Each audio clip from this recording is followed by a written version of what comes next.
part of my whole life. It was just part of who I was. But I remember laying in bed, you guys, okay? And I would cry out to God and say, God, I can't seem to stop. And it's like I want to. And then the next day I'd get up and I'd drink. But God heard my cry. And it wasn't until I defeated that Goliath in my life that God elevated me into rulership, dominion, and authority.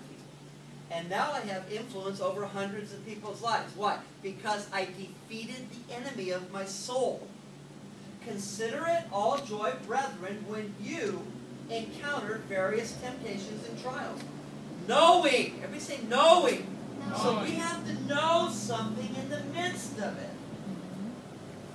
I mean, if all you're saying is, God, help me, God's like, dude, I've given you the Word. It's living and active. Take that Word and use it as a sword or a stone, so to speak, against the Goliath or the temptation or whatever it is, that trial that's hitting you. It doesn't matter what it is. You know, people may think you're crazy, but I'll tell you what, Jesus spoke to trees, He spoke to mountains, and we need to, you guys, be the kind of people that are speaking the Word out of our life. I don't want to be the kind of Christians like this, peaking real high one day and down in the dumps the next, and peaking high and down in the dumps, and be schizophrenic and very irrational. It's called double-minded, James says. He says you're unstable. In other words, I want to be like this, man. Like the Apostle Paul said, I know how to rejoice in abundance, and I know how to rejoice when I'm broke. I just want to be even keeled. So God says, great, I will lead you right through a trial so that you can learn to be even keeled right through the midst of it. And don't let it move you. You move it. Why? Because I know something. What do I know? I know, James 1, because I have that rhema word in my spirit. And it's God speaking directly to me. If we will take 5 to 10 minutes, okay? Just start off with 5, all right? I mean, you know, and you're going to be challenged too, because I guarantee in minute 2 of the 5, you're going to go, dude, I'm just so tired. Right? And you'll start reading and go, man, I can't keep my eyes open. And the spirit of slumber will hit you. Okay? Persevere. Say, Lord, I want to hear from you. When you open your Bible up, ask the Parakletos, the Spirit of God, and say, will you show me something out of your Word? I pray every night, you guys, for dreams. Several things you ask. When you pray, believe that you shall receive them, and they shall be yours. And God has given me very prophetic dreams. Not every night, but I ask every night. And I ask God to speak to me. I want to hear from Him. And God says, great, I'll talk to you. And then you don't open your Bible. And God's like, man, I want to talk to you. But, you know, I don't open the Bible. And God's like, but I want to talk to you. In other words, He wants to make that logos and turn it to rhema in your spirit so that you guys will have something that's going to give you strength in the midst of everything you go through in life, right? Okay? So 2013, I'm challenging you guys. Open your Bible for at least 5 minutes a day. Start with Psalms, man. Psalms is good. I love Psalms. Read Proverbs. I think there's, 32 Proverbs, but there's, you know, you figure how many days are there in a month, right? Every day. What's 31. 7th? There's 31. 31? Is today 7th? Okay, read Proverbs 7. If you read Proverbs 7 today, you would talk about, learn about the wayward wife and So you read it. In other Proverbs words, 7 woman. Yeah, in other words, you guys, well, that would be a temptation. You know what I'm saying? And so God will give you strength in the midst of temptation.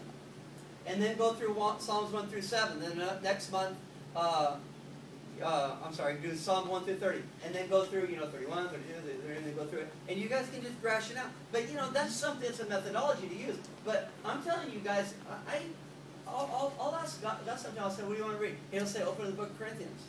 I'll just hear it. It's like a whisper. You have to have faith that you hear from God, man. Okay? It may sound like your own voice.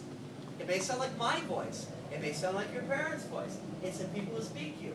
But listen, He wants to speak to you.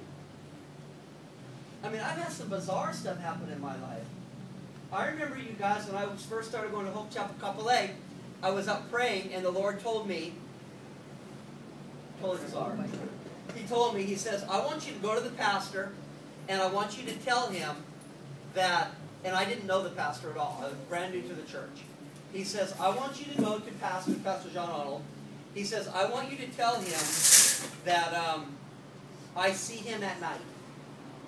And that he has an old pair of shoes sitting in the corner of his house, and he's thinking about getting a new pair of shoes. Tell him to not get the new pair of shoes, that I am like the children of in the wilderness. I'm going to keep those old shoes and keep them longer in his life. I thought, are you kidding me? What do you want to tell the pastor that for? It just doesn't make any sense. But I said, all right, I'll do it. So I went and I gave him that word. And Pastor John was like, oh my God, that is so from the Lord. Because I had no idea, but Pastor John has insomnia and he doesn't sleep at night. And he was thinking about hanging his shoes up and doing something different. But the Lord spoke to him, don't do something different. Do what I told you to do. If you'll believe that you hear from the Lord. Another word I had, we're praying at church, and the Lord said, I want you to tell this lady that she's a turtle. And I heard clear as day, man. He said, I want you to tell this lady that she is a turtle. And she has a hard shell. But I'm going to break it open. And I looked at her and said, look, this may not mean anything, but the Lord wanted me to let you know that you're a turtle.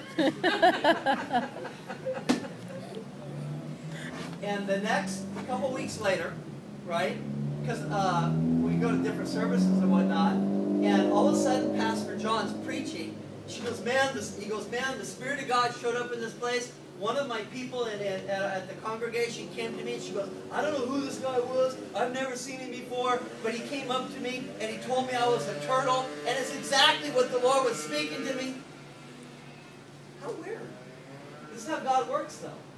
Believe that you hear from Him. Open the Bible up for a few minutes a day. Okay? Just like that one word, knowing. Man, that spoke to me. He goes, dude, I want you to know something right now. That you're going to be perfect and completely lacking in nothing, but you have to endure. Now I know something. So I'm cool in the midst of it.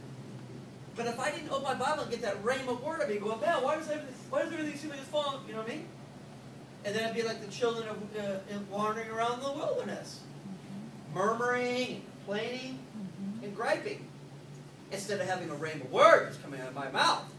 So, oh, I see it now. I see it the way God sees it. Okay? 5 minutes a day, all right? Sir. All right, stand up. Sir.